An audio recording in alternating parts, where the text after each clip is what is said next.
Small-scale Fisheries Open House in celebration. Welcome, everyone. First of all, thank you, Ratana, and the whole team at Too Big to Ignore for the opportunity to join the Small-scale Fisheries Open House in celebration of World Ocean Day. Thank you also to the audience joining us today for the session Reimagine Tuna, Leaving No One Behind. We're very excited for the launch of this initiative, which we think can be a blueprint for all small-scale fisheries, not only tuna fisheries, to gain the recognition they deserve and the role they play in feeding the world in balance with nature. I'm Filipina Wouters, Communications and Marketing Director at the International Pole and Line Foundation, and I'd like to tell you more on how we can reimagine tuna. Reimagine Tuna brings such an opportunity, and we thank you for joining us so that we can tell you more about this exciting initiative. With approximately 800 million people dependent upon fisheries and aquaculture for their livelihoods around the world, the global seafood industry has a clear responsibility to deliver upon the 2030 Agenda for Sustainable Development. The SDGs, through their holistic vision to eradicate poverty and deprivation, grow economies, protect the environment, advance peace, and promote good governance, provide the ideal framework to support responsible fisheries.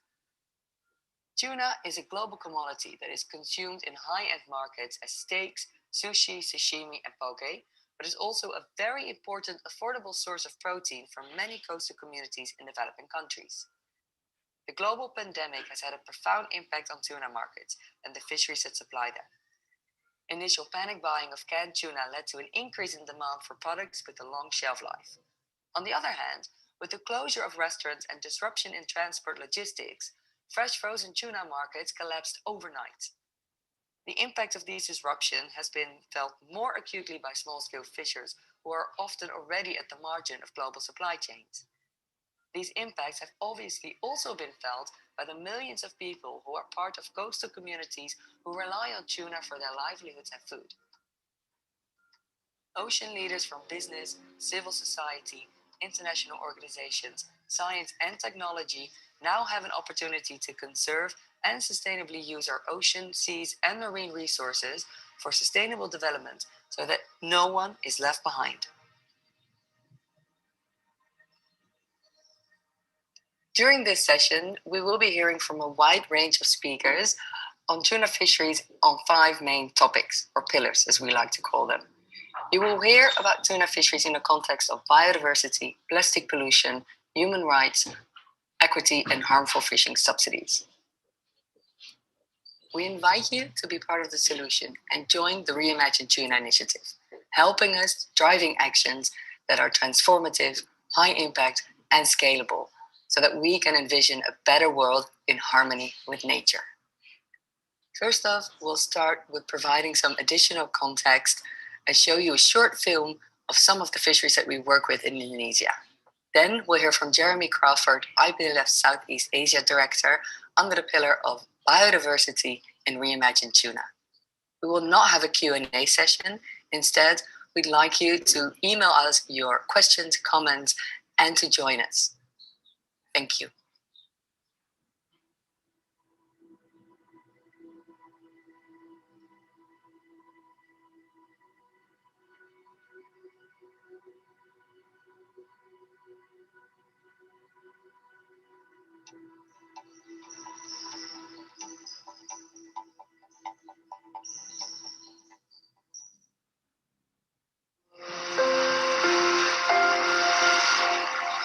Saya memancing, penting buat saya. Antara memancing, dia yang bikin hidup untuk saya. Bagi saya, karena ini suatu pekerjaan bagi saya dan hobi, memang sudah dari turun-temurun.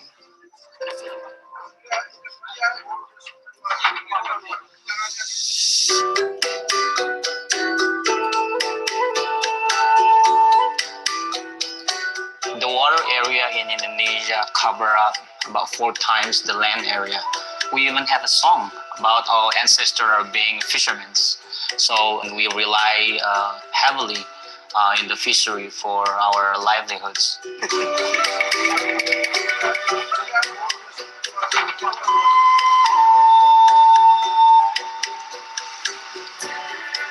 by one fishing is catching one fish with using one hook, one at a time. Ketika saya memancing, saya gunakan satu pancing untuk satu ikan.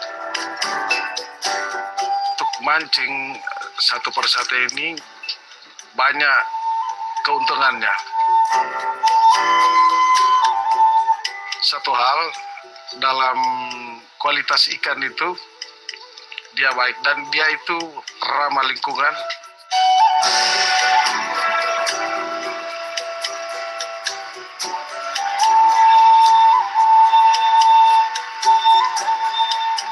Because we target the species that we want to catch. It has really small bycatch. Cara tangkap ini yang paling ramah lingkungan dan dapat memberikan dampak positif terhadap perekonomian masyarakat dan keberlanjutan dari alam bawah laut kita.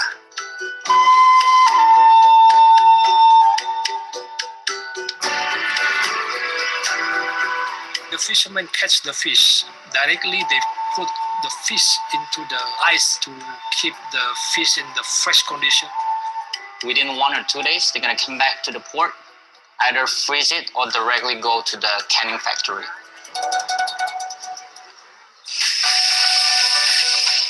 When the fish arrive in the factory, first we're going to check for the freshness and the quality of the fish itself. Then you get clean, cooked, and then packed into the can.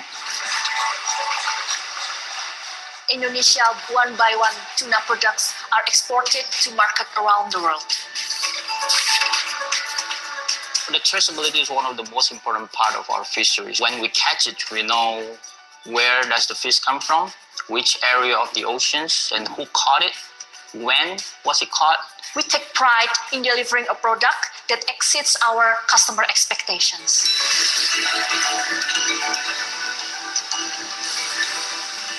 About 7 million of our Indonesian people are working directly in the fisheries and in aquaculture. Pekerjaan ini sangat membantu memberikan penghasilan yang stabil. Dengan bekerja di sini saya bisa membeli rumah dan bisa mencukupi kebutuhan keluarga. Saya sangat senang bekerja di sini karena rasa kekeluargaannya tinggi.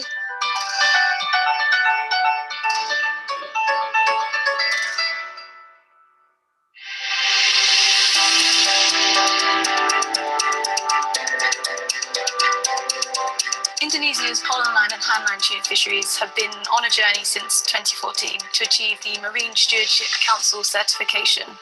The ultimate goal is to demonstrate the value that a well-managed fishery can bring to the coastal communities here in Indonesia. It's really the fishing community that depend upon this resource that are at the heart of our work. We want to make sure that they're recognised and rewarded for their environmental stewardship.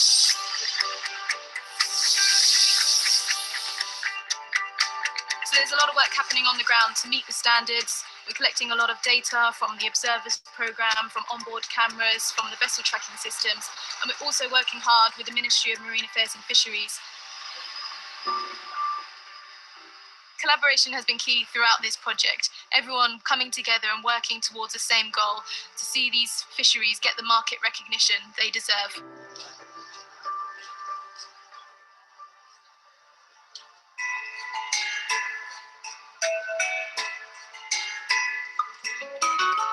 Because the fisheries are low impact and so closely connected to the communities here in Indonesia, they contribute to a number of the United Nations Sustainable Development Goals. So by supporting them, responsible businesses around the world can demonstrate their commitment to the Sustainable Development Goals. For decades, we've been doing one-by-one fishing like this, and we want to ensure this will continue for our future generations. If you buy the one-by-one fish, then you be a part of the sustainable fisheries in Indonesia. You're actually supporting our fishery communities, especially our future generations.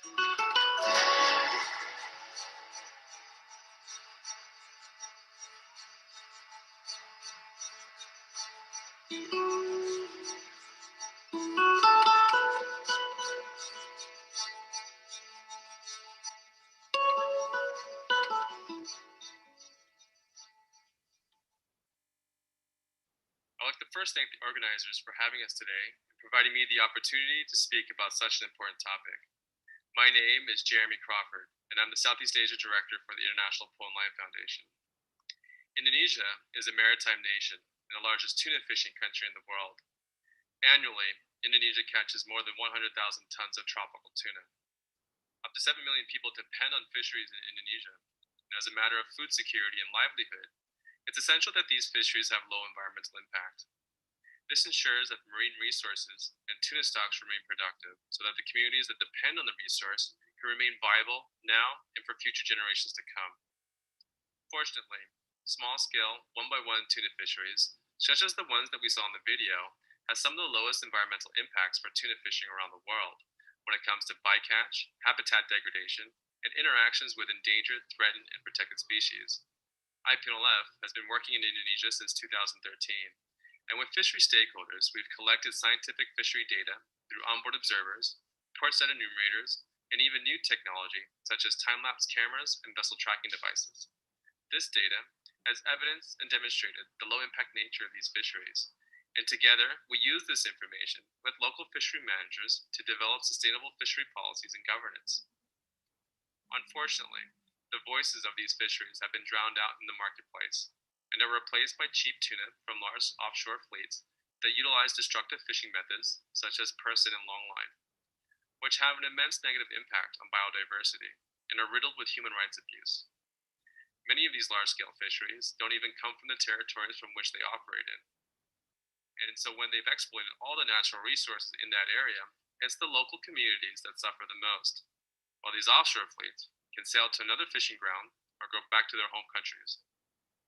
For developing world countries like Indonesia, promoting and supporting responsible one-by-one tuna fisheries to local and international markets around the world are essential for the survival of these communities that rely on tuna resources and are essential for the planet with vibrant ecosystems and tuna stocks.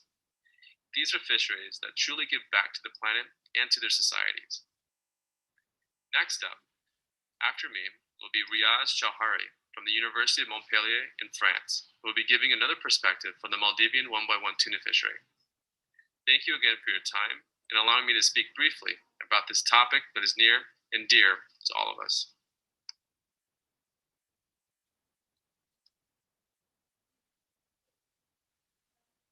Hello, everyone. Fishing has been the main economic activity across the Maldives till tourism started in the 1970s. Unlike many other island nations, tuna has been the main source of protein for us. Our fishing practices have been always environment friendly. We have never used purse seines or gill nets to catch our tuna. For over a millennium, our fishers have caught tuna using hook and line, one by one. Such practices have ensured that we have a continuous supply of tuna throughout the year and over hundreds of years.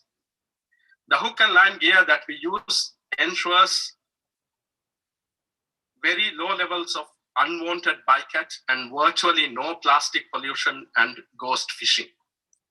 Pole and line and hand line are the main methods of fishing that we practice in the Maldives. And with these methods, each fish is caught one by one. In communities that live on small islands where there is little opportunity for income generating activities, fishing by hook and line ensures that the stocks are sustained, ecosystems are not harmed, and individuals are able to support their families. Today, there are several industrial fishing vessels operating in the Indian Ocean. These vessels target tuna, and most of these vessels are owned by companies from outside the region and fly the flags of distant water fishing nations. The fishing methods they use, such as purse seining and long lining, have serious impacts on the ecosystems and biodiversity of the region. In the northern Indian Ocean, large-scale and artisanal gill nets are also used. All these methods have serious impacts on endangered, threatened, and protected species, such as sharks, turtles, and marine mammals that associate with tuna schools. Nets lost at sea can easily become ghost gear, continuously killing indiscriminate number of marine organisms. It can also destroy habitats such as coral reefs and beaches. When purse seining was introduced in the region in the 1980s, the vessels started deploying drifting fish aggregating devices to aggregate tuna and also other marine life, thereby improving the efficiency of their fishing operations. These drifting fats are often deliberately abandoned and either sink or wash ashore on sensitive ecosystems, such as coral reefs, sandy beaches, and seagrass beds, where they continue to have negative environment impacts for many years to come. Our fishermen in the Maldives are encouraged to remove these abandoned, lost, and discarded drifting fats before they end up on our pristine coral reefs. Due to lack in transparency of the purse seine operations, only a fraction of drifting fats can, however, be recovered in this manner. Most stay in the ocean where they continue to ghost fish for many years. With an increasing number of foreign fleets operating in the Indian Ocean, the Maldivian tuna fishery is also impacted. It is not only affected by the pollution from the fishing gear, but also by over-exploitation of the resource. Tuna are migratory. They move into the Maldives exclusive economic zone and move out of it, traveling to other parts of the Indian Ocean. As tuna migrate, they are caught by these industrial fishing fleets. The gear they use is more efficient and the vessels are much larger. Thus, they can harvest large quantities of tuna over a short period. This efficiency in catching tuna has been a major contributing factor to the overfish stock status of yellowfin tuna for the past 6 years. More than 90% of the yellowfin tuna caught around drifting fats are juveniles, which never get a chance to grow into a large fish that can feed coastal communities. Gillnet and purse seine fisheries are responsible for around 83% of the total catch of juvenile tuna. If destructive fishing methods like drifting fats and gill netting were phased out, it could lead to an immediate recovery of yellowfin tuna stocks. This will, however, not happen anytime soon, and unfortunately, this continues to directly impact on the livelihoods of Maldivian fishermen who practice low-impact one-by-one fishing methods. The Maldivian tuna fishers have always promoted and practiced environmentally friendly, sustainable fishing practices. Thus, we have continued to enjoy the benefits from such practices in our tuna fishery. We believe these practices will help to sustain our stocks for generations. Supporting such fisheries not only encourages sustainability of the stocks, but also help encourage and motivate those that practice such eco-friendly methods of fishing. Thank you. I will hand over now to Dr. Shiham Adam, IPNLF's Director for Science and Maldives.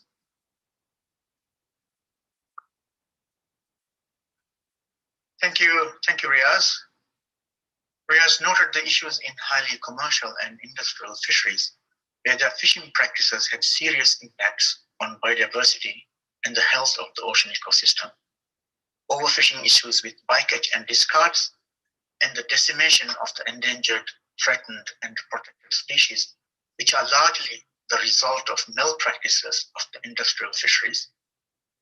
The upshot is the loss of biodiversity and the loss of resilience in ocean productivity, which has a disproportionate impact on small-scale fisheries and the livelihoods of coastal communities. In the context of the climate change and the 2030 Agenda's universal principle of leaving no one behind, and in particular, SDG 14, where it talks of support for small-scale fisheries, meaning providing access for small-scale artisanal fishers to marine resources and markets, These actions contradict the good stewardship and responsible ways of fishing.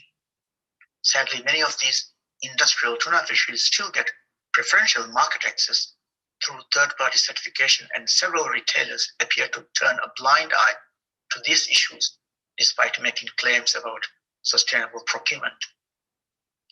Under the Reimagine Tuna Leaving No One Behind initiative, we are hoping to plant the seeds of change, challenging the status quo and calling for a more considered and more responsible way of harvesting the resources of the ocean.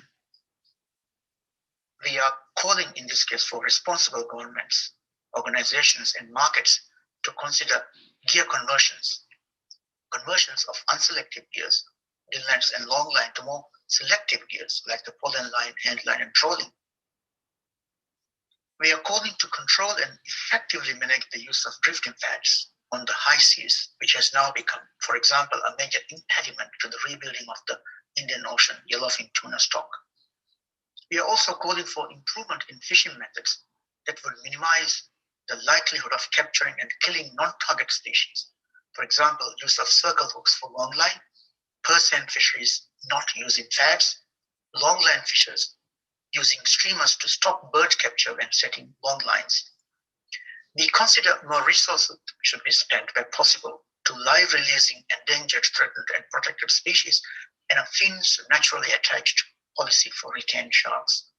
In general, we are calling for the reduction of fishing pressure on the overexploited tuna and tuna-like species to allow stock recovery to sustainably harvestable levels and ensure long-term food and livelihood security. We'd like to see prioritizing of sustainable small-scale fisheries within exclusive economic zones and thereby limiting high seas fishing activities.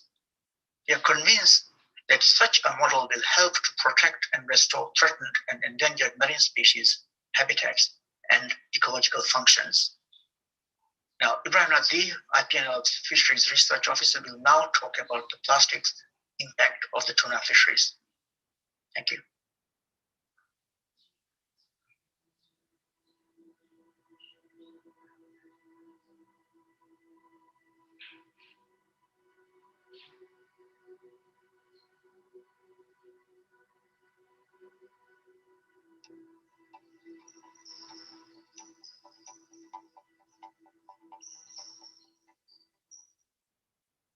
Thank you, Shiham.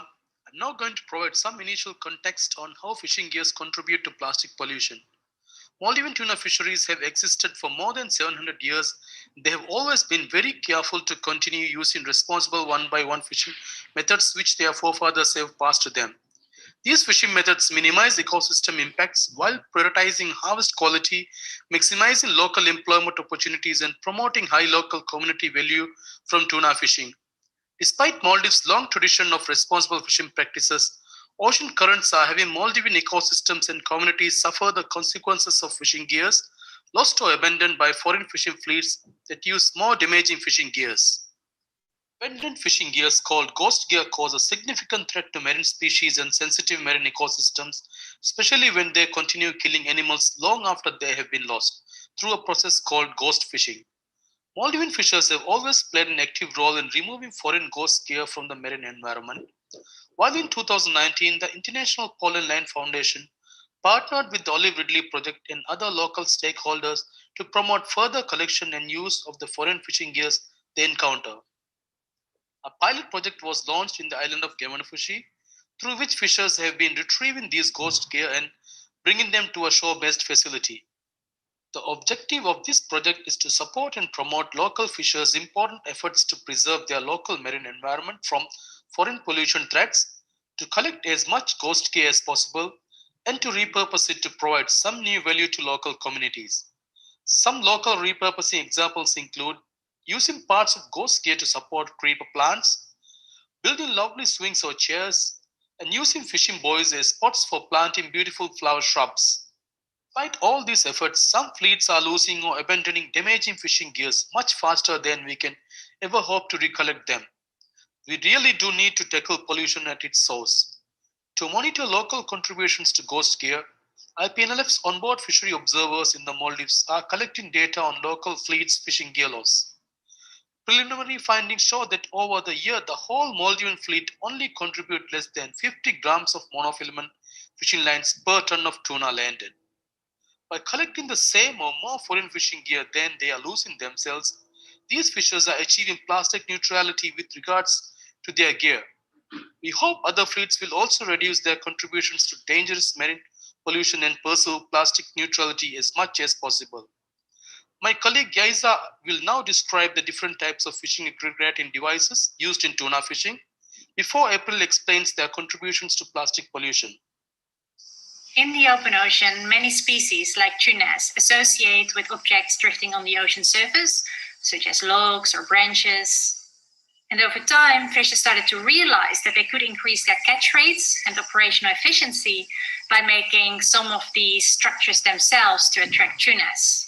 There are two basic designs of fats: those that are anchored and in place, the anchored fats, and those that are free to drift on the ocean surface, the drifting fats.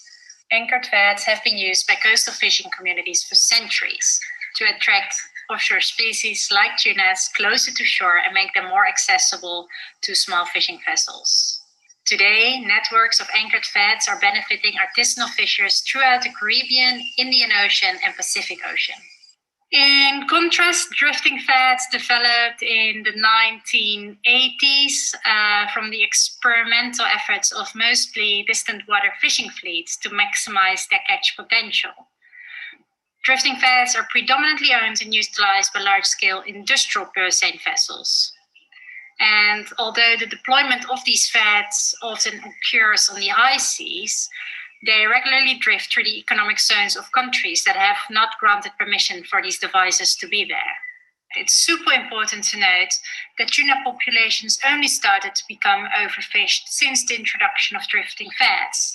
Juvenile Bycatch tuna and juvenile yellowfin tuna are caught in association with drifting fats. And if these devices are not appropriately managed, it can become a major contributor to their overfished state. Other ecosystem impacts of these two types of fats are also totally different. A 2020 study showed that in the Western Central Pacific alone, between 45 and 65,000 drifting fats are estimated to be deployed each year by solely industrial purseine fleets. Only 13% of these drifting fats are recovered, meaning that 87% of them are either lost or deliberately abandoned.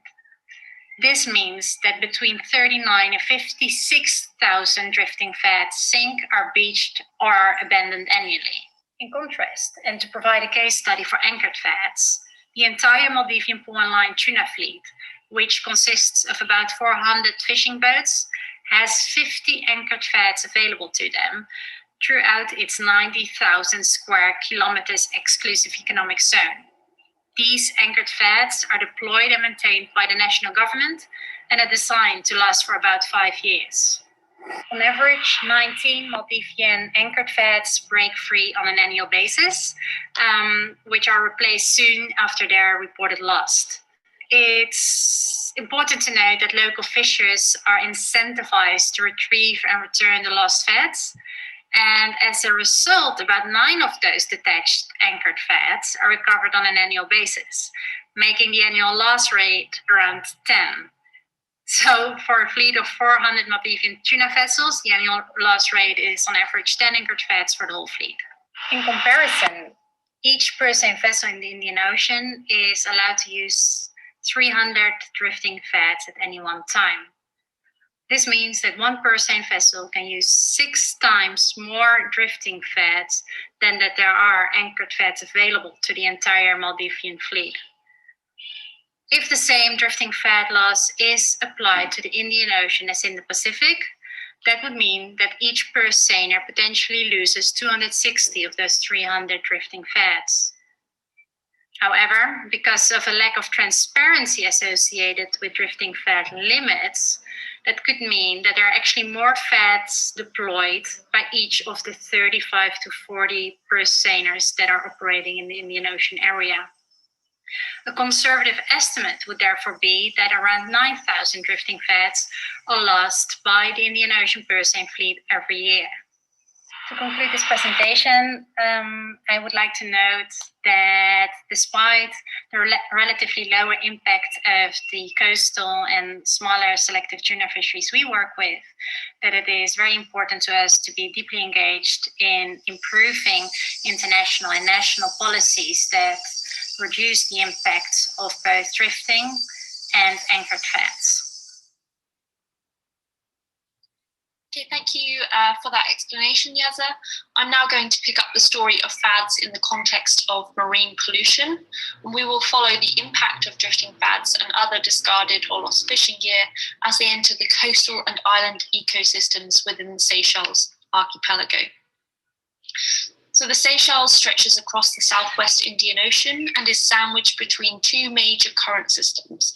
These Seychelles Islands are inescapably accumulating the region's marine plastic pollution, and local communities or conservation organizations are then left to deal with it, despite already stretched resources. And the largest of the islands in this area is Aldabra Atoll. Aldabra is a UNESCO World Heritage Site, famous for its near pristine ecosystems with high densities of seabirds, sharks, turtles, and fish. But Aldabra is now also famous as having one of the highest densities of accumulated marine plastic litter worldwide, and 83% of which is fishing industry related. Drifting fads in particular are consistently arriving within the Aldabra Reserve, becoming entangled on the coastal coral, getting wedged in the mangroves. But the majority are washing up onto the beaches, clogging areas that are key turtle nesting habitat. And sometimes they're arriving with their ghost catch of sharks, turtles, and other marine life. Ghost catch results when abandoned, lost, or discarded fishing gear with netting and ropes continues to fish, and drifting fads are a key example of this ghost fishing. And this amount of plastic pollution arriving on Aldabra is simply unacceptable. So in 2019, we undertook a large-scale cleanup operation, and the expedition revealed the huge costs associated with such cleanups. The team collected and removed 25 tons of waste, which is just 5% of the 500 tons that we have estimated to have accumulated on Aldabra. Extensive surveys have revealed that 83%, that's around 426 tons, of the accumulated waste by weight was fishing industry related. The cleanup costs were calculated to be around $9,000 per ton of waste removed, and to clean up the remaining 500 tons would therefore cost around $5 million. Also, just to be clear, the costs do not end with removal, so the Seychelles then have to dispose of hundreds of tons of fishing gear, and without recycling infrastructure, currently the only option is landfill. What's all this got to do with fads? Well, the majority of waste clearly originated from industrial fisheries, and the main items we can identify are drifting fads used by the purse seine industry. These fads often have identification codes linking them to the ship that deployed them. And from cleanup efforts across the Seychelles, we've been able to link these fads back to the industrial purse seine tuna vessels registered to fish in the Seychelles EEZ. But these vessels clearly do not intend to recollect them. And these results are alarming, firstly because they show undisputable proof that pollution generated by the regional industrial fisheries is polluting these island ecosystems. And secondly, if the fishing industry is the major contributor to marine pollution litter in the region, then it's almost certainly having indirect negative impacts on the fish communities that it needs to sustain. I want to draw attention to these less directly observable and recordable impacts of fads. In this picture, the fad is entangled on the coastal cast of Aldabra, and whether trapped on the coastline or circulating offshore, the synthetic materials are constantly breaking down into smaller and smaller pieces and entering the marine ecosystem. There's growing evidence now of the physiological impacts of plastic to coral, to fish, and to humans as well, impacting the survival, development, and fertility. So the costs of drifting fads and other lost or discarded fishing gear are clear. Firstly, the huge financial costs of cleaning fisheries litter from the environment, Secondly, the huge environmental costs to ecosystems and species. And then the huge costs to human health that could have far-reaching and unknown consequences. Thank you very much for listening, and I'll now pass on to Zachary Edwards from International Pole and Line Foundation to discuss human rights in fisheries.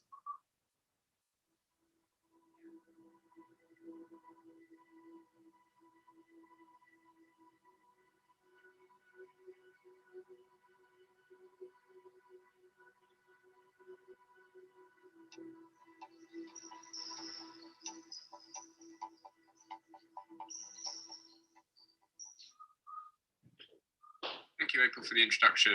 My name is Zach Edwards, and I work as the Socio-Economic Manager for IPNLF.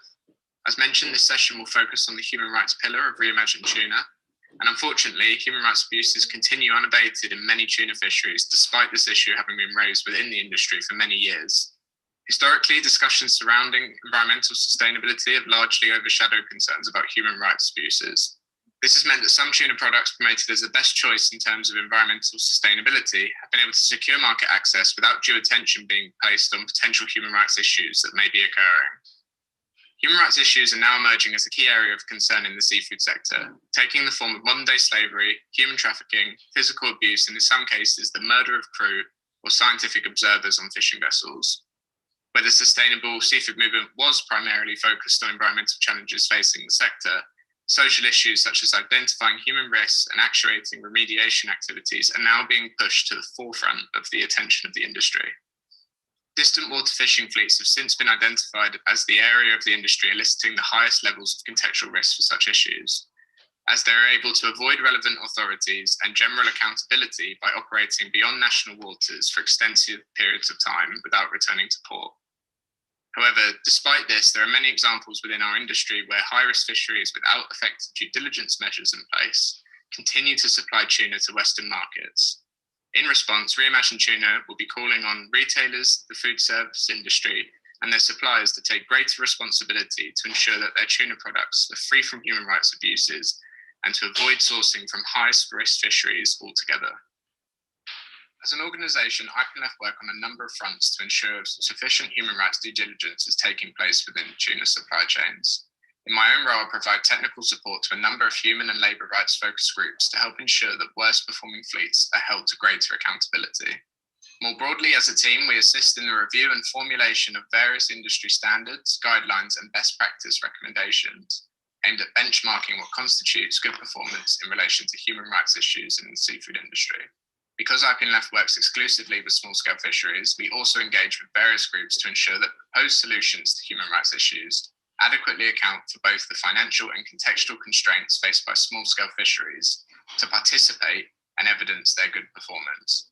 This often remains an oversight of proposed solutions, and in response, IPNLF have developed a number of tools aimed at levelling the playing field for the small-scale fisheries we work with.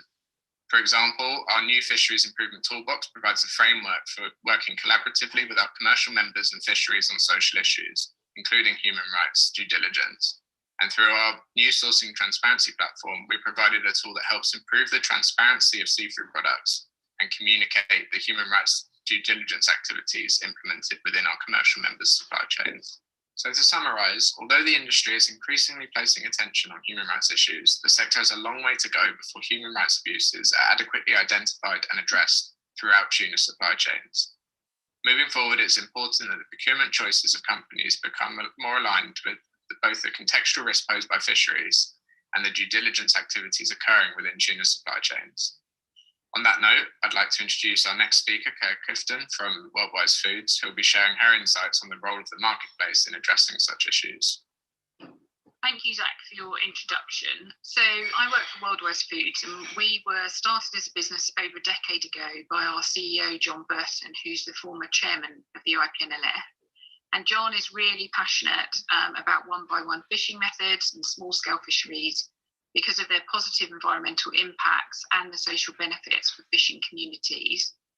Our product range now goes way beyond fish, but we see the way that we source tuna as part of our contribution to a bigger picture in the industry, particularly in UN Sustainable Development Goal 14, which encourages us to ensure that developing nation fisheries can access international markets making the most of their ocean resources to drive their own development. I guess you could call us a business that focuses on both profit and purpose. So at Worldwide Food, my role is to look after our work on ethical trade, so human rights, and sustainable sourcing. So that's the way we source our raw materials. And as a company following the UN principles for business and human rights, this starts in my role with a risk assessment of our supply chains and a due diligence process, which encourages us to focus on identifying highest risk issues and those issues that we have the most leverage to address. The biggest challenge is about access to information at vessel level. There's so much information that is just anecdotal and is not necessarily evidence. And it's quite hard to gather meaningful data from fishers, for example, on sensitive topics such as responsible recruitment. We already see at factory level that audits don't really do this effectively. Workers never share in interviews with auditors critical issues. And the only way to really get information from fishers is from them engaging with kind of local organisations or people that they already trust. Otherwise, you get a false perspective of what the risks are. I think the other challenges for me is that we source from different countries, and every country, and in some cases regions within countries, they manage fishers' rights differently, and they have different mechanisms to check that their employment rights are being met. So you need lots of local knowledge to understand how to build up those systems rather than just trying to implement your own system of checks and balances on top, which can have unintended consequences. The final challenge that I would flag is the importance that we have culturally appropriate responses to the human rights risks that we see in our supply chains and small-scale fisheries, and in how we try to mitigate and manage those risks. So I think it's the FAO guidelines on good practice in fisheries points out that we should respect different cultures, including recognising and respecting traditional forms of organisation. So we really have to be careful that we don't impose things like formal contracts that work for us, make us feel safe in our employment and clear on our rights in our context, but it really may not achieve that in a small-scale fishery context. And we have to be adaptable and manage risks in a way that actually manage risk in that local context. From an individual company perspective, we need to follow the due diligence principles that are set out in the UN guiding principles for businesses. But how you implement this as a company depends hugely on the scale of your business, the relationship and the leverage that you have in your supply chain. So we're fortunate we have close working relationships with our suppliers. We aim to have long-term relationships with our suppliers, and we don't have hundreds of fisheries that we source from. So this enables us to work with individual fisheries, to have the leverage to do that, and to assess human rights risks and find ways to address them in collaboration with our supply chain partners. But we also acknowledge it's really challenging and everybody's kind of at early stages. But to us, we need to rise to that challenge. It's something that all businesses need to tackle, regardless of their size and the nature of their supply chains. For a larger company, obviously, it's challenging. There needs to still be that prioritisation process, but they still need to focus on the highest risk fisheries in their supply chains and find ways to tackle those issues. I think talking more about an industry perspective rather than individual business, collaboration is really key. So collaboration between businesses will help the industry to move forward together at a faster pace, trying to tackle human rights risks and on vessels. And also working together, it amplifies our influence and our voice, and enables us to innovate faster if we're willing to be open with each other and share learnings on how we're trying to address human rights risks and what works and why. I would also hope that building shared understanding as an industry will begin to inform commercial decisions, so that the commercial decisions that our customers make really reflect the actions of companies who are proactively managing human rights risks versus those that are not. And I think it's important to say this is not about rewarding businesses for what they should be doing anyway in terms of managing human rights risks, but it's about creating a level playing field where those that are not taking the management of human rights risks seriously are not rewarded commercially whilst they take this position. And I think this point about influencing commercial decisions applies all the way along the supply chain. It should apply to where we source from, it should apply to where our customers source from and beyond. And thank you for enabling me to participate in this event. I just want to introduce our next speaker, Talika Bansal of the Danish Institute of Human Rights. Well, thank you, Claire, for the introduction. I'm Talika Bansal and work as a senior advisor on business and human rights at the Danish Institute for Human Rights. And as this institution, we have a mandate to work internationally with states, private sector, and other actors. As part of a 5-year project that has been funded by SIDA, the Swedish Development Corporation, we are implementing a project called Sustainable Oceans, a human rights-based approach to fisheries and aquaculture. And as part of this project, we have been conducting a number of studies on the human rights impacts of the fisheries and aquaculture sectors, which includes raising awareness of what human rights are for this sector and what human rights due diligence means for companies in the fishery sectors. Amongst others, we have conducted different impact assessments of sectors in the fisheries and aquaculture sector. For example, the salmon farming industry in Chile and the capture fishery sector in Bangladesh. We're also developing a number of tools and knowledge products linking fisheries and human rights, as we see that these two topics have not really closely been interlinked with each other. The main challenge to promote and protect human rights in the fishery sector more generally is the fact that the impacts take place on sea. Many human rights institutions do not have the capacity nor the knowledge to engage in these sectors. So it's not easy, for example, to conduct a human rights impact assessment or other steps of the human rights due diligence cycle when the activities are offshore, so they're not on land. So it's harder to access the actual vessels and workers and other rights holders that could be impacted. For example, assessing whether small-scale fishers' access rights to fisheries resources are respected requires going out to the sea to inspect, which is not easy to uncover through a simple audit or an inspection. And practicing human rights due diligence requires capacity. It also requires financial and human resources, knowledge, and time, and which will likely be more limited and challenging for small-scale fishers, including commercial small-scale fishers, than, for example, industrial fishing fleets who have much more financial and human resources to do so. There are many laws and conventions, as well as non-binding instruments that apply to those operating on the sea. So companies, vessels, but also small-scale fishers. Certain legal instruments apply to large-scale vessels, but not to small-scale vessels. So for example, think of the ILO Working Fishing Convention 188, meaning that the rights of workers on small vessels are not included in this convention. And while such laws apply to the industrial fishing sector, enforcement of these laws is challenging due to the lack of capacity and resources by the state to carry out inspections. What is needed is that states ensure that small-scale fishers and workers' rights are respected, and that those implementing their rights, often being large industrial fleets, are held accountable in accordance with the SSF guidelines and the UN guiding principles on business and human rights. One of the main takeaways that I would like to share is that when speaking about human rights due diligence in the fisheries sector, I think it's really important to make the distinction between large-scale and small-scale fisheries, as they cannot be seen as just one fishing sector. Firstly, there is a need for more legal enforcement for industrial fishing. And secondly, there is a need for tailored mechanisms to make human rights due diligence more possible and accessible for small-scale fishers, given their specific context that they operate in.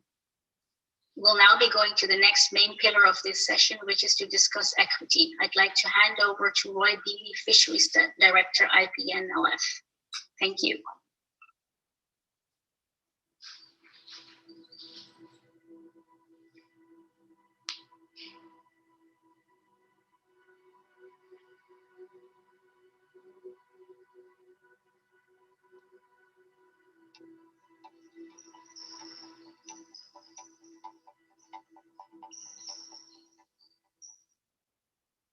Thank you, Talika. We will now focus on the equity pillar of Reimagine Tuna, leaving no one behind, and discuss how equitable modern fisheries management and seafood trade systems are. As more small-scale fishers travel further offshore to harvest large and valuable fish like tunas, many are now experiencing the consequences of industrial-scale overfishing. Unfortunately, international fisheries management mechanisms and globalized seafood trade systems are not genuinely supporting the Leave No One Behind vision of Agenda 2030 and the Sustainable Development Goals. The largest fleets, which are typically owned by foreign developed nations and that benefit the most from harmful subsidies, often also use the most damaging fishing gears while prioritizing profit maximization. These fleets and the countries connected to them are usually also the ones dominating modern-day fisheries management and trade systems. Large fleets can also more cost-effectively achieve certifications that are demanded as an entry point for access to premium markets, while in many cases, further reducing their operating costs by abusing captive labor, especially when they're operating on the relatively lawless high seas. All these factors tend to further marginalize small-scale fisheries in developing nations, which represent critical local lifelines for millions of people. The COVID pandemic has seen more of the coastal poor turn to fishing as a lifeline, but many are being bitterly disappointed to realize their resources have already been overfished. The rights and needs of small-scale fishers cannot become collateral damage to big industries' pursuit of profit at all costs. Under the equity pillar of Reimagine Tuna, we will explore this theme further and see what needs to happen to address this critical issue in the ocean economy. Firstly, we'll be looking at a collaborative short film produced by IPNLF, AP2HI, MDPI, and Blue Ventures, highlighting why small-scale fisheries should be prioritized in global supply chains, with seafood businesses supporting and nurturing these fisheries in order to enhance contributions to the UN Sustainable Development Goals. After that, we'll hear from Jess, the Head of Investigations at the Blue Marine Foundation.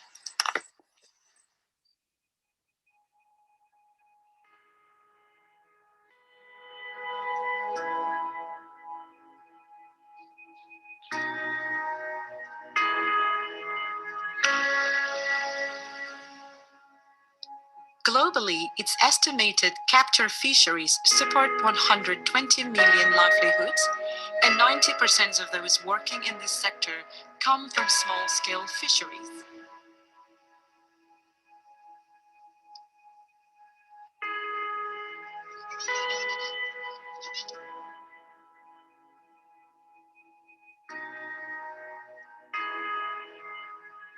These fisheries play the biggest role in maintaining food security and providing livelihoods, welfare, and social protection safety nets in some of the most impoverished communities around the world.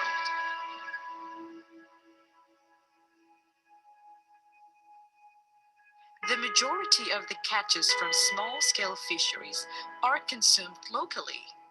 However, they also play an increasingly important role in commercial capture fisheries supply chains. Despite their importance and contributions to community well-being, small-scale fisheries continue to be marginalized and are outcompeted by the interest and supply chains dominance of the large-scale industrial sector.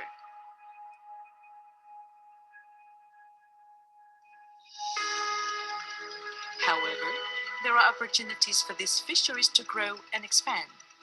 But to do so, they need support from responsible businesses. With the United Nations Sustainable Development Goals providing a platform to create a sustainable future for all, seafood businesses have an opportunity to push this development agenda forward. Through engaging with and supporting the world's small-scale sector, these fisheries have a chance to operate in the global seafood markets, increasing the equitability of internationally traded seafood as well as delivering benefits to coastal, resource-dependent communities.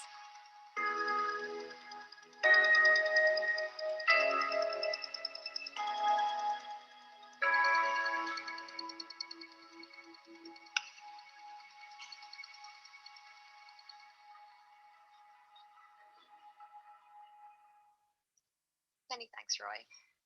I'm Jess Rattle, Head of Investigations at Blue Marine Foundation, and I'm going to speak briefly around issues pertaining to equity and fishing, looking mainly at fishing by distant water fleets in international waters. As we all know, the areas of ocean beyond national jurisdiction and beyond the control of any one nation state are the high seas. These massive expanses of open ocean have been called the ultimate global commons, and for good reason. A patchwork of regional fisheries management organizations, or RFMOs, exists to manage these areas and the highly migratory fish stocks like tuna that move through them. However, RFMOs carry out this duty with varying degrees of success. Just this week, the Indian Ocean Tuna Commission, the RFMO in charge of managing the stocks that move between the waters of Indian Ocean coastal states and the high seas, will be meeting to see if they can put a stop to the overfishing of yellowfin tuna that has been taking place unchecked since 2015. I say unchecked, but that's not strictly true. In 2016, a stock rebuilding plan was put in place for yellowfin tuna, with varying catch reductions by country and gear type. However, despite this, catches of yellowfin tuna in the Indian Ocean have actually increased every year since 2017, with even greater cuts now needing to be put in place at this week's meeting. The situation is so dire that in April of last year, a group of 13 leading fisheries scientists sounded the alarm, warning that the Indian Ocean yellowfin tuna stock could collapse by 2026 if nothing is done to reduce fishing pressure. However, this warning wasn't issued in an academic article or in an IOTC information paper. It was stated in detail in a letter specifically to the European Commissioner Virginijus Sinkevicius. Now that might seem a bit strange at first, but for anyone who is familiar with the yellowfin tuna crisis unfolding in the Indian Ocean, the reason that it was addressed to the Commissioner is probably quite clear. The EU's distant water fleet catches more tropical tuna in the Indian Ocean than any other IOTC member. Even when looking at overfished yellowfin tuna in isolation, they are still by far the biggest player. Not only does the EU purse seine fleet catch more yellowfin than anyone else, but because of its reliance on fish aggregating devices, or FADs, upwards of 90% of its yellowfin tuna catch is made up of juvenile fish. One might hope that the EU, as a global superpower, would try to play a leading role in the conservation of the stock, given the leading role that it has played in its destruction.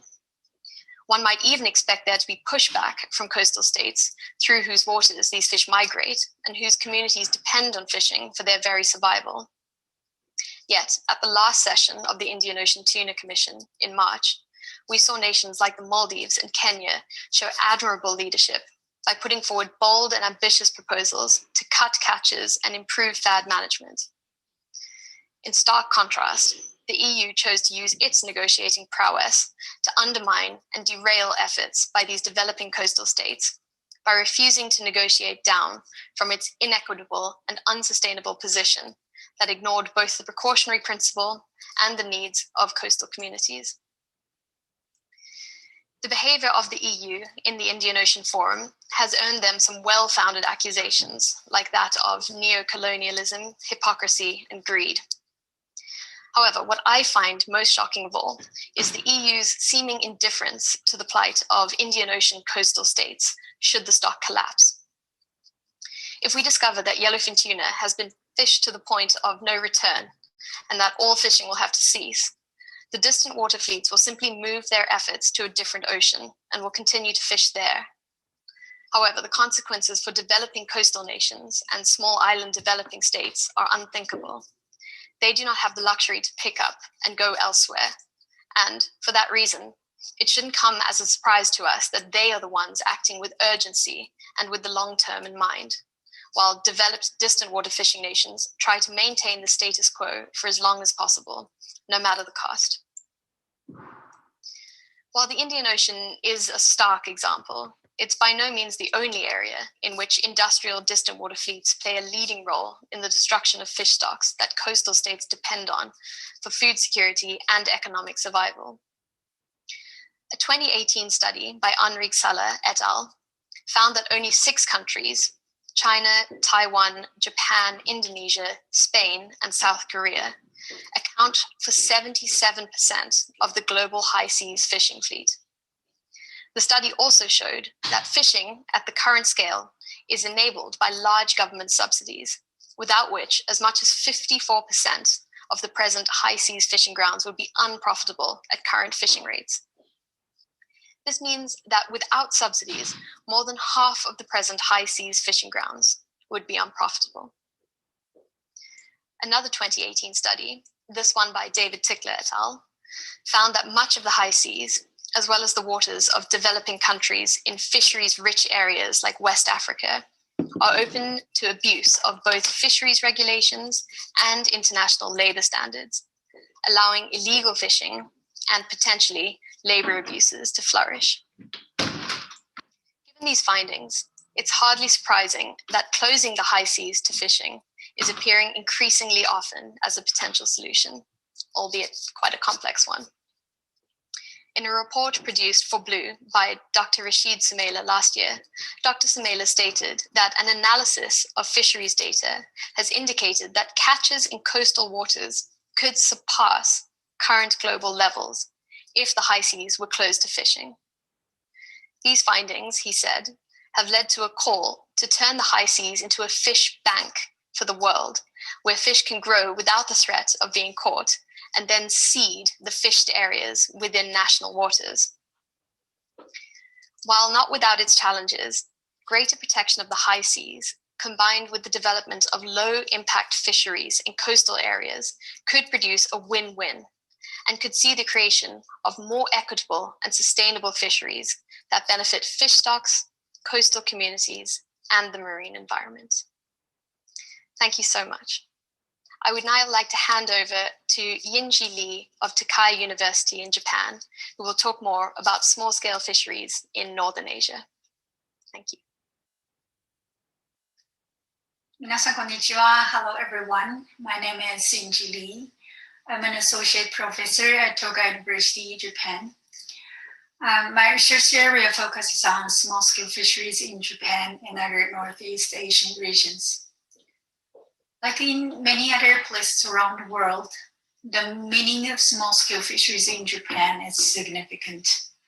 More than 80% of fishers are engaged in small-scale fisheries, and 90% of them are family-run, including small-scale one-by-one and headline tuna skipjack fisheries. The biggest concern that I see about Japanese small-scale fisheries, including tuna fisheries, is distorted equality. That is, the lack of difference principle of gender roles, which is also recognizable in the voluntary small-scale fisheries guidelines, and lack of equity and justice due to that. One example is distorted equality between small-scale fisheries and industrial fisheries on the total allowable catch management of the tuna. It's been seen that same allocation between different scale fisheries and also the deduction of excess have exceeded in the same form, with less consideration on small-scale fisheries. This can be heard from the claims of small-scale fishing fishers in Rumoi area of Hokkaido, who even filed a trial, and the claims from Iki Fishers Organization in Nagasaki Prefecture, which small-scale fishing fishers launched for fear of industrial fishery. And many other claims from many other fishers, for instance, in the government advisory committee meetings. Such concerns are increasing with the new Japanese fisheries policy promoting total allowable catch system. This new policy, legislated in 2018, emphasizes on the resource management by, for instance, total allowable catch system and fisheries efficiency, achieving for a growth industrial, while the original policy emphasized on fisheries democratization. Many other concerns about this new policy have been pointed out by the Japanese Small-Scale Fisheries Research Network, too big to ignore Japan. The second is distorted equality between professional fishery and recreational fishery. With the citizens' increasing claims against fisheries for the equal use of the seas and coastal areas, there's not much systematic management to the recreational fishery in Japan. As a result, there are problems that the recreational fishery catches the fish that small-scale fishing fishers are putting up with the fishing for resource management. This problem is seen not only in tuna, but in many other fisheries species. To sum up, we need the deference principle and equity in our governance system in Japan for the sustainability of small-scale fisheries. Thank you. I'd like to hereby hand it over to Craig Turley, IPNLF Fisheries Improvement Manager, to go into harmful subsidies.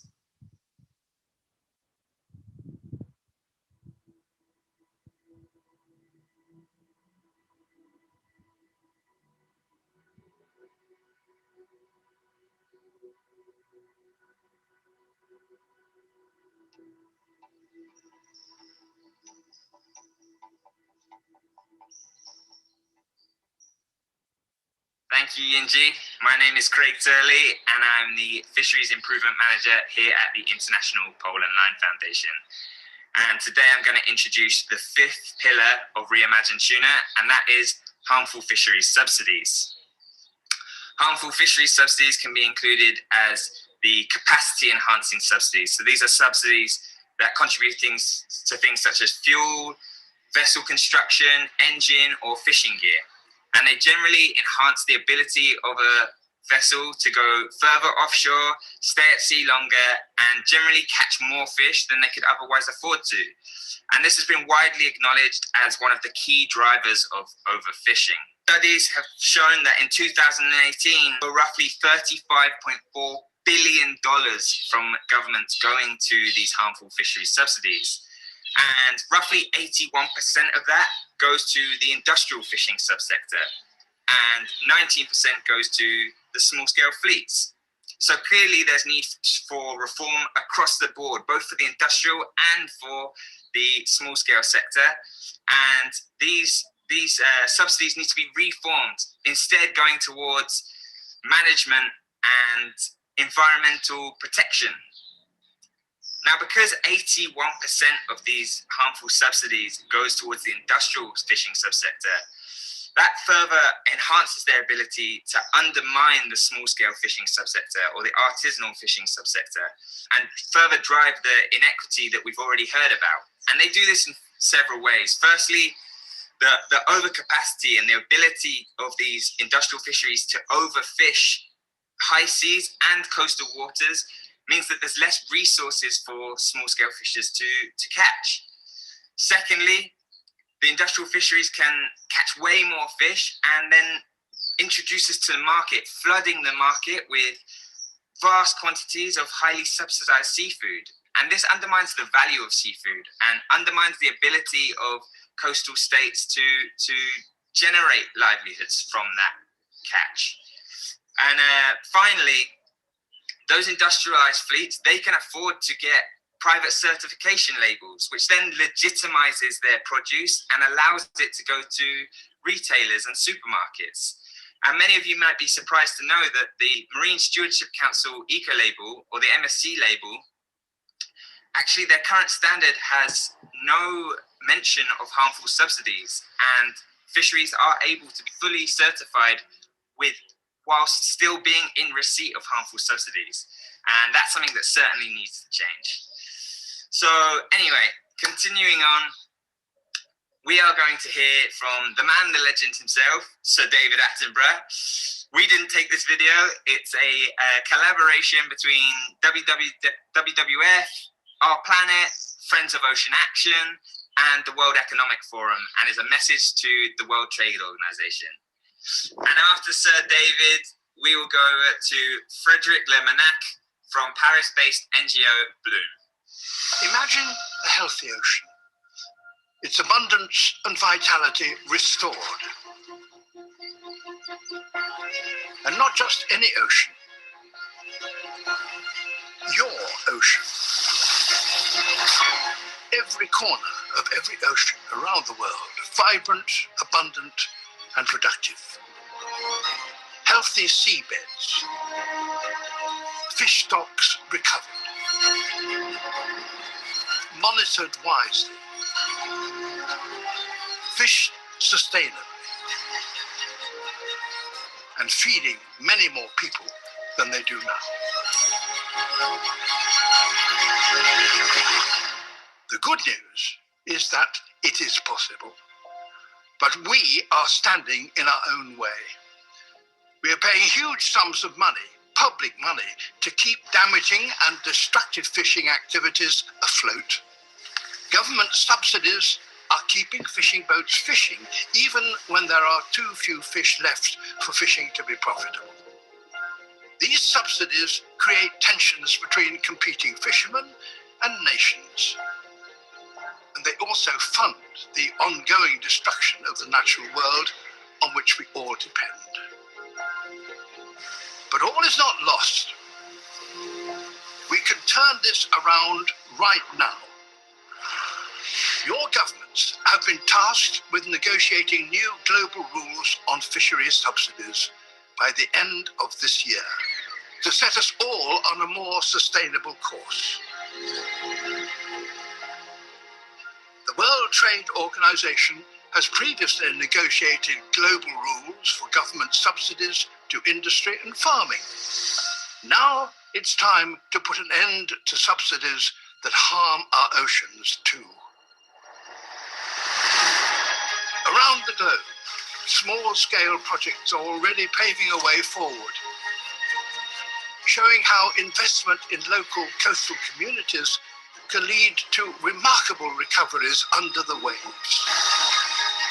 A global deal to end harmful fishery subsidies is the next vital step in the restoration of our oceans to their former abundance and diversity.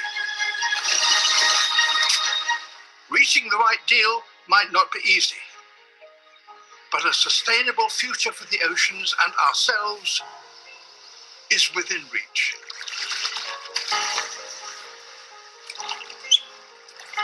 We must seize this opportunity and act now to ensure a healthier future for each and every one of us forever.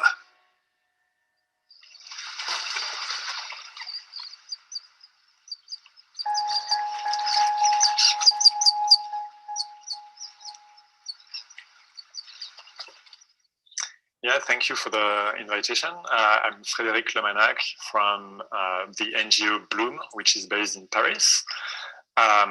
So we are mostly known in Europe for our fights against destructive fishing. And for example, we've obtained a ban on deep sea bottom trawling in Europe in 2016. And in 2019, we've obtained a ban on electric fishing, which was another destructive method. So we do work a lot at Bloom on fisheries subsidies, especially the harmful ones, because we believe that harmful subsidies is the main reason why we still have overfishing and habitat destruction in the world. We think that if we removed these subsidies, we wouldn't have any issues anymore, basically. So it's the main problem. We solve the problem. We don't have destruction of marine ecosystems anymore. So harmful subsidies create inequity for small-scale fisheries because all the science in the world shows two things. The first one is that large-scale industrial fisheries get most of the subsidies. It's about 80% worldwide, and most of these subsidies are harmful. So for example, it's the case for fuel subsidies or construction subsidies or modernization subsidies. All these subsidies basically decrease the cost of fishing. So for the same cost, you increase the capacity that you put at sea to catch the fish. So it's a massive issue worldwide, and because the large-scale industrial destructive fisheries get most of the subsidies, then you have a distortion that is created for small-scale fisheries. So basically, you have, if you take the example of West Africa or the Western Indian Ocean, you have very large, efficient vessels up to 100, 120 meter long sometimes, that catch massive amounts of fish. And just near them, you have small-scale fishers that do have to compete with them. So not only you have the destruction of marine ecosystems and massive amounts of fish that are caught by these foreign vessels, you also have the small-scale fishers that have to engage in destructive practices so that they can maintain their income. So the fact that we, as Europe or Asia, subsidize large-scale industrial destructive fisheries is a big issue for small-scale fishers, because it creates an incentive for them to behave in a wrong way as well. So one thing that we can say about the Western Indian Ocean, which is one of the largest tuna fishing grounds in the world, just after the Pacific Ocean, is that in a similar way that we can see in Europe or North America or in South America, we have the large-scale fisheries from Asia or Europe that get the subsidies. And for example, when we look at the tuna sector, we have large fleets from Asia, like long-liners fleets, and we have large-scale European purseiners that were built thanks to public subsidies, that operate thanks to public subsidies, for example, through a network of fishing access agreements that European citizens pay for. So basically, we pay for everything. We pay for the vessel, we pay for the fuel, we pay for the access.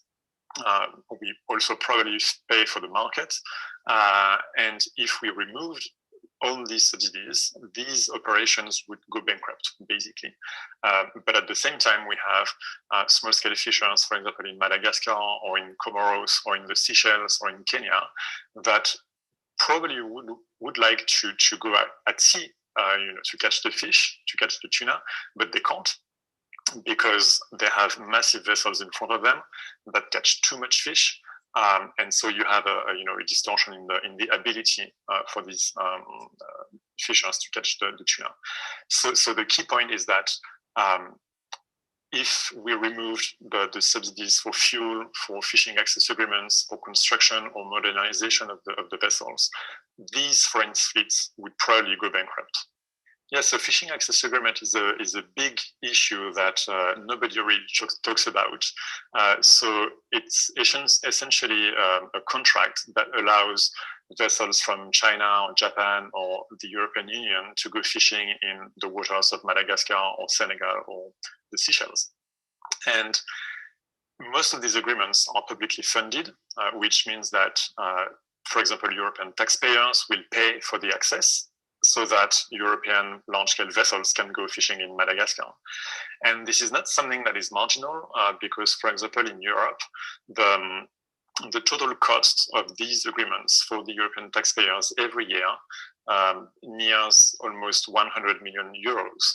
So it's actually a big part of the economic model of the tuna purseiners fleet from Europe, but it's also a big part of the economic model for the Asian fleets or other fleets in the world. So when we look at the commitments and objectives that we have in Europe as part of the Common Fisheries Policy or worldwide with the United Nations Sustainable Development Goals, for example, the subsidization of large-scale industrial fleets is the opposite of what we should do. So when we look at the big companies, they all have the same blue economy, wording, and everything is fine, and they create jobs and equity, and they protect the environment. But now we know that thanks to 30 or 40 years of research on subsidies, we know that it's not true.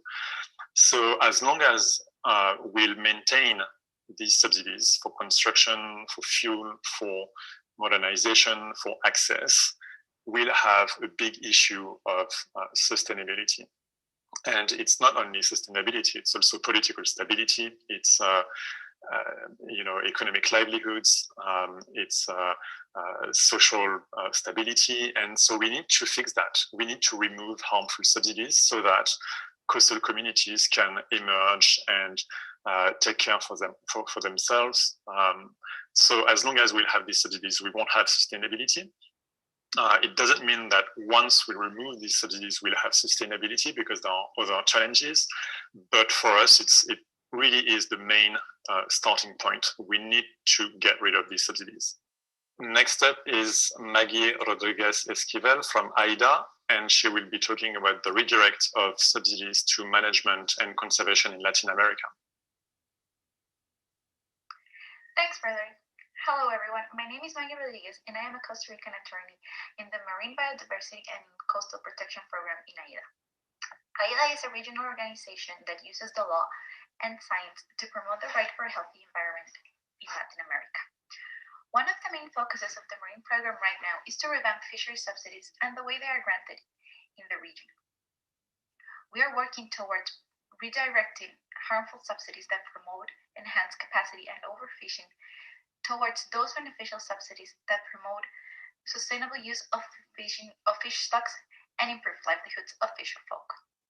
We understand that eliminating fishery subsidies as a whole would create more harm than good. By doing so, we would only hurt those who depend on the ocean and fisheries for sustenance. We also know that this change must take place at all levels, starting from industrial scale fisheries up to small scale fisheries and at an international, regional, and national level of policy. This is also a human rights issue. By promoting sustainable fisheries, we also promote adequate labor conditions and improved and better livelihoods. Latin America is home of some of the most important biodiversity hotspots in the region, including the Eastern Tropical Pacific Marine Corridor and the Costa Rican Thermal Dome. However, it is reported that about 50 to 70% of stocks are overexploited. This is due because of overcapacity and overfishing, and also because of illegal fishing, the latter being exacerbated by distant water fleets that are only possible because of subsidies. Right now, at the World Trade Organization, member countries are negotiating adequately managed. It is urgent that we rethink of the way subsidies are granted and start thinking them as tools to promote sustainable use of fish stocks and improve livelihoods. Helping fisher folk, one of the most vulnerable people in the Latin American region and also the world. The ocean needs us, and the time to act is now. Thank you, everyone, for having me. And now back to Craig from the International Pole and Line Foundation. Thank you, Maggie, and thank you, Frederick. So it's clear harmful subsidies need reform. So what can we do in order to reimagine tuna? Firstly, NGOs and national governments can work together in order to reform subsidies programs and redirect funds towards mechanisms that support small-scale fishers, support monitoring, control and surveillance, and environmental protection. Secondly, NGOs can support the call to end harmful subsidies and visit stopfundingoverfishing.com. Thirdly, retailers and markets have a big part to play in this. They can avoid generic sourcing policies that rely on private eco-labels and risk sourcing from fisheries that are in receipt of harmful fishery subsidies, and instead do their due diligence, seek to support small-scale fisheries that use environmentally and socially responsible fishing techniques, and have a chance of achieving the Sustainable Development Goals. Fourth, private eco-labels and certification standards such as the Marine Stewardship Council MSC eco-label should have zero tolerance to harmful subsidies and should suspend fisheries that they suspect may be in receipt of harmful subsidies and avoid new fisheries from entering the certification process. Fifth and finally, consumers. Consumers need to choose your tuna. Choose tuna from environmentally and socially responsible sources that support small-scale fisheries. And these can include pole and line, rod and reel, and handline fisheries. So thanks for listening, and to wrap up this session, I'm going to hand it over to the Managing Director of the International Pole and Line Foundation, Martin Purvis, who is going to let us know how we can reimagine tuna. Thank you. Thanks, Craig. I'm Martin Purvis, and I'm the Managing Director of the International Pole and Line Foundation. I'll be wrapping up our Reimagine Tuna session today. Firstly, I would like to thank all of our speakers for their excellent contributions and for highlighting the important issues that small-scale fisheries are facing on a daily basis. A recurring theme from today's talks has been the inequity that is a systemic feature of the current ocean economy. This is particularly relevant when we consider the need to ensure equal access to fishing opportunities and markets for small-scale fisheries. Although we looked at this today from the perspective of tuna fisheries, it is obvious that these issues are also very relevant for other small-scale fisheries. Access to ocean resources and sectors is rarely equitably distributed. Many of the benefits of these resources are accumulated by a few, while most of the negative impacts that accompany the development and exploitation of these resources are borne by the most vulnerable. Inequity is a systemic feature of the current ocean economy. It is embedded in existing political and economic systems, the result of historical legacies and prevailing norms. This inequity has brought global environmental challenges and negative effects on human well-being. A sustainable ocean economy should protect human rights, improve human well-being, stimulate inclusion and gender equity, and prioritize recognition, diversity, and equal access to resources to provide fair opportunities consistent with sustainable development. The ocean covers over 70% of our planet and serves as the main source of protein for more than 1 billion people around the world. It also produces oxygen, stores carbon and heat, and plays an important role in our general well-being. The biosphere upon which humanity depends is being altered to an unparalleled degree across all spatial scales. Biodiversity, the diversity within species, between species, of ecosystems, is declining faster than at any time in human history. 1 million species of plants and animals are facing extinction, many within decades, unless action is taken to tackle the drivers of biodiversity loss. If we don't take action, the rate of species extinction will accelerate even further.